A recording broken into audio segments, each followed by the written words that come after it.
As usual, I'm back again today to bring you guys my weekly updated power rankings for the second week of the Overwatch League's third stage. Just as a quick reminder, I'm planning on uploading my Q&A video tomorrow, so if there's any last minute questions you want to ask, then I'm more than happy to receive them down in the comments below. That said, let's get straight into my power rankings, which we see a lot of change, especially around the bottom. Beginning at the bottom, as I'm sure we're all accustomed to by now, the Florida Mayhem remain unmoved at 20, the Washington Justice fall once back to a familiar position at 19, the Chengdu Hunters are at the side that swap places with them, up 1 to 18. The Guangzhou Charge remain at 17, and rounding out the bottom 5 is the Toronto Defiant, slipping one place from last week. Another week, and Florida continued to fail to impress, with their only series ending in defeat to the improving Paris Eternal. To their credit, they did make that series competitive at times, with some great players from Fate, who's been a noticeable improvement over Swan. I think their new signing Rain will also potentially upgrade their main support position over Chris once he gets on stage.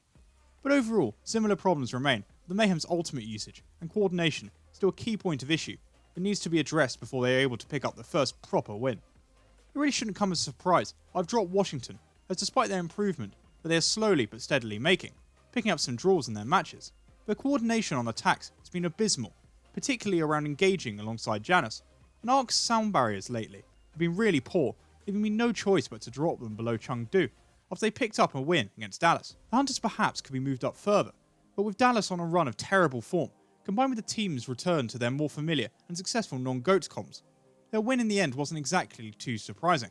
I still have major concerns with the team that may be confirmed or put aside during their matches against the Titans and the rematch against Dallas next week.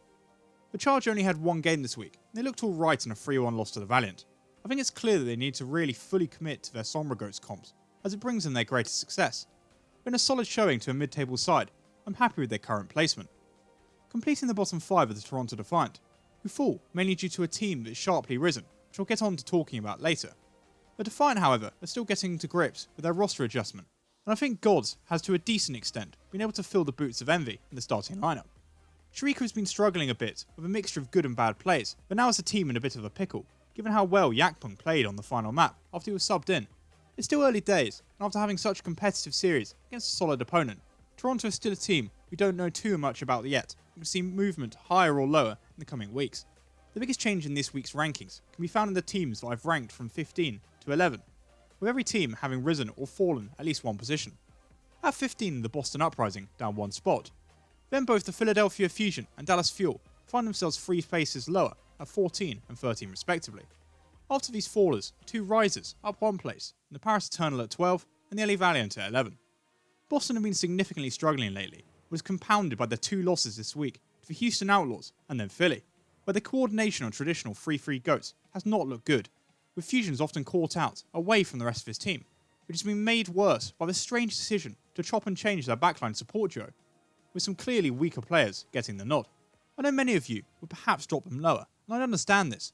After seeing how much better the team looked after employing Hackfist and other alternate comps to GOATs in their series against Philly, I want to give them one more chance to employ this strategy and build upon a more promising, tight defeat to the Fusion before considering dropping them lower. Now the biggest fallers of this week are Philly and Dallas. The Fusion I have warned multiple times now, but despite being very patient and lenient, further poor performances and displays would be punished. And against the Gladiators, it was largely a similar story, with their team's coordination on 3-3 simply weaker, with Sado as usual the weakest link. That said, the one map win, as well as their narrow victory over Boston, did at least highlight some progress towards an improvement, with some better displays all round, and on Sombra GOATs, which is why I think they deserve to nestle just above the team they narrowly bested. For the Fuel, meanwhile, I'm sure many of you might have expected me to put them even lower after a string of terrible performances. They've been surprising, given the talent that we know the team has available to them, with worryingly OGE now underperforming as well. That said, this week will be the best test of their conviction, as it will tell us whether this team can change, adapt, and find a playstyle that suits them, which has been lacking up to now, and the coming results will affect them accordingly. Just quickly on Paris and the Valiant, both put in solid performances this week, with the Eternals' momentum slowing a little against New York.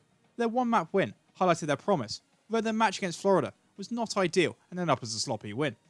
LA meanwhile have effectively dealt with the charge, as they quietly continue to improve and develop as an underappreciated mid-table side, their Starman Space finally starting to get more involved in their success.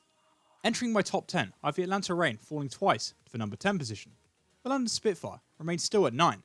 The massive movers this week are the Houston Outlaws, positively 8 times to 8.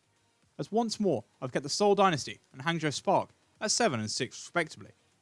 The problem for Atlanta is they've faced 4 teams of quality above them in their 4 losses so far this stage, in which for the most part they've put in great performances by the excellent diva play of Dako. But their last 4-0 loss to Seoul was their worst, with Dogman being targeted, perhaps setting a precedent for other sides, which is why they drop. With more manageable fixtures coming up, we'll be able to see if his team is able to translate these displays into victories. Otherwise this spell will have been useless, and a real shame. To be honest, London were forgettable in their unconvincing win this week against Toronto, so I don't really see the need to move them at all, as it was a result expectant of a mid-table side with little in the way of promise, aside from their tank line, which we already know can dominate. Finally we reach Houston, who have soared from 16 last week, after another 2 outstanding matches, besting the Shock in one of the upsets of the season before stomping Boston. Running a mixture of Sombra Goats and triple DPS, this team has been reborn, with Raucus actually contributing, as Muma, Linkser and Jake have been popping off. Right now they remind me of a slightly newer to the party, Dragons, and if they can keep up these results, they should be bound for the playoffs as the ultimate trap opposition. Seoul, however, after reaching similar heights, received a reality gut punch in their 4-0 loss to San Francisco, after earlier beating Atlanta by the same scoreline.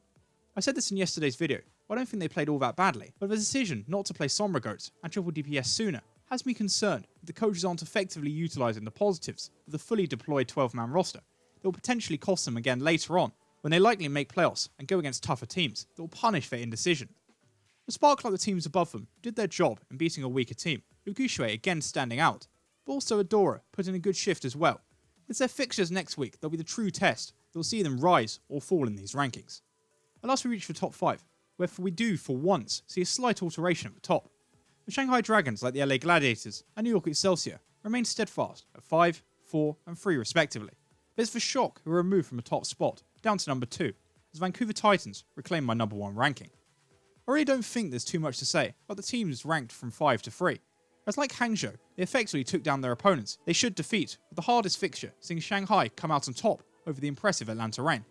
All these sides have shown areas they need to work on before they can challenge for the top spot, but the flexibility they've shown, away from traditional 3-3 comps, if properly utilised, I think is perhaps the first stage to achieving this, and with rumours that envy is perhaps bound for Shanghai, only make them look like an even strong side. San Francisco had a strange week after their unconvincing victory over Atlanta. They were then upset by the Houston Outlaws, looking terrible against their use of Sombra by their former player Dante, before they then responded brilliantly with 4-0 win over the Sky High Dynasty. Therefore, whilst I can't justify keeping them at the top, their next few fixtures should give us a clearer indication how strong they remain to be, and whether they have properly recovered from playing against Sombra with effective counters to her, as this really wasn't tested during the Seoul series. Therefore, with the Shock stumbling, I had no choice but to place the Vancouver Titans at the summit of these rankings. Their play so far this stage has been great and dominant, as if they haven't skipped a beat from last stage, as they remain undefeated in the regular season. Whilst not perfectly executed, they have been trying to incorporate an alternative Sombra Goats comp, which if it starts to consistently work, bodes terribly for the rest of the league, as it shows the Titans side beginning to evolve and adapt before they are properly challenged. And with that we reach the end of my Stage 3, Week 2 Power Rankings, and I'd like to thank you for watching.